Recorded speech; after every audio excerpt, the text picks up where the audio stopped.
The Bison men's basketball team is set to be back in action on their home court for this week for another set of Summit League battles. It's been an up and down start to league play for North Dakota State, set at 1-2 in the Summit League. Now, this group is now shifting their focus to figure out things on the defensive side of the ball.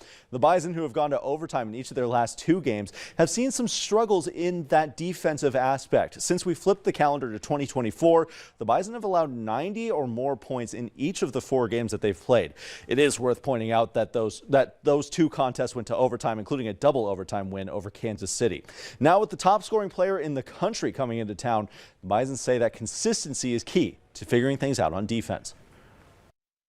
Yeah, it's kind of frustrating at times because, we get it sometimes, but then, we lose it, then it's not consistent. So, but once we get that consistency, then, it should be really good. We need to make sure we are continuing to maintain that stance, that communication.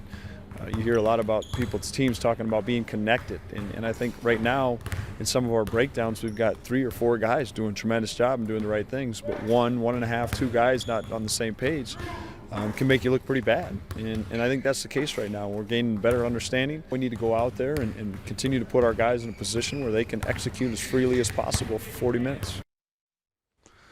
Next up for the Bison will be a home meeting with the Denver Pioneers. Their guard, Tommy Bruner, isn't just the leading scorer in the league. He leads all of Division I basketball in scoring with 457 points this year.